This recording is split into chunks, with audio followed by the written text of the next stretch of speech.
Middle east में Israel Hamas जंग के बीच अब एक नई जंग का खतरा पैदा हो गया है। ये जंग इजराइल और ईरान के बीच होगी। बताया जा रहा है कि ईरान इजराइल पर हमले की तैयारी में है, जिसके लिए ईरान का प्लान पूरी तरह से तैयार है।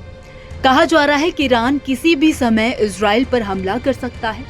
हमास चीफ इस्माइल हानी की मौत का बदला लेने के लिए ईरान आतुर है।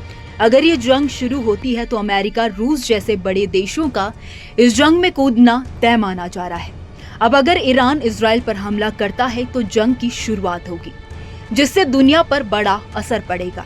ऐसे में हर कोई इस जंग को रोकने की बात कर रहा है। इसी बीच खुद ईरान ने इस जंग को रोकने का समाधान दे दिया है।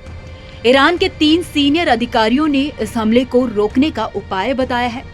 अधिकारियों के मुताबिक सिर्फ गाजा सीज फायर ही ईरान की जवाबी कार्रवाई को रोक सकता है। अधिकारियों ने कहा है कि अगर गाजा में सीज फायर हो जाता है तो ईरान का गुस्सा थोड़ा शांत हो सकता है। हमास के पॉलिटिकल चीफ हानी की तेहरान में हत्या और बेरूत में हिजबुल्लाह कमांडर फवाद शुक्र की हत्या के बाद ईरान और हिजबुल्लाह ने इजराइल से बदला लेने की कसम खा ली है। पिछले 9 महीनों से मिडल ईस्ट में जारी तनाव इन धमकियों के बाद और ज्यादा बढ़ गया है और किसी भी वक्त ये बड़ी जंग का रूप ले सकता है। इस तनाव को कम करने के लिए अमेरिका और पश्चिमी देशों समेत खाड़ी के कई देशों ने दोनों पक्षों से तनाव कम करने की अपील भी की है। रॉयटर्स की खबर के मुताबिक ईरान के 3 वरिष्ठ अधिकारियों ने दावा किया है कि गाजा में सीज फायर ईरान के हमले को रोक सकता है। मंगलवार को जारी टिप्पणियों में तुर्की में अमेरिकी राजदूत ने कहा कि वॉशिंगटन ईरान को तनाव कम करने के लिए मनाने में मदद करने के लिए सहयोगियों से बात कर रहा है। रॉयटर्स की 3 मिडल ईस्ट सूत्रों ने गाजा युद्ध विराम वार्ता से पहले तनाव को रोकने के लिए तेहरान के साथ बातचीत के बारे में जानकारी दी है।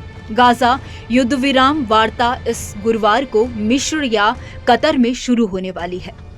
दुनिया भर के आग्रह के बावजूद ईरान की ओर से हमले करने से पीछे हटने के कोई संकेत नहीं मिल रहे हैं। संयुक्त राष्ट्र में ईरान के राजदूत ने शुक्रवार को कहा कि हमें उम्मीद है कि हमारा जवाब सही वक्त पर होगा और इस तरह से अंजाम दिया जाएगा कि होने वाली युद्ध विराम वार्ता को कोई नुकसान नहीं होगा। इसके अलावा ईरान के विदेश मंत्रालय ने मंगलवार को कहा कि संयम बरतने की अपील अंतर्राष्ट्रीय कानून के सिद्धांतों से उलट है।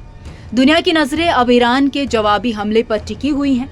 सोमवार को अमेरिकी विदेश विभाग ने बताया था कि ईरान अपने प्रॉक्सी के साथ मिलकर इस हफ्ते इजराइल पर सीधे अटैक कर सकता है। इसी हफ्ते गुरुवार को गाजा सीज फायर वार्ता शुरू होने जा रही है। ऐसे में डर है कि ईरान की कोई भी कार्रवाई सीज फायर की कोशिशों को नुकसान पहुंचा सकती है। खैर, इस खबर में इतना ही। इस खबर को लेकर आपकी क्या राय है, आप हमें कमेंट सेक्शन में जरूर बताइए।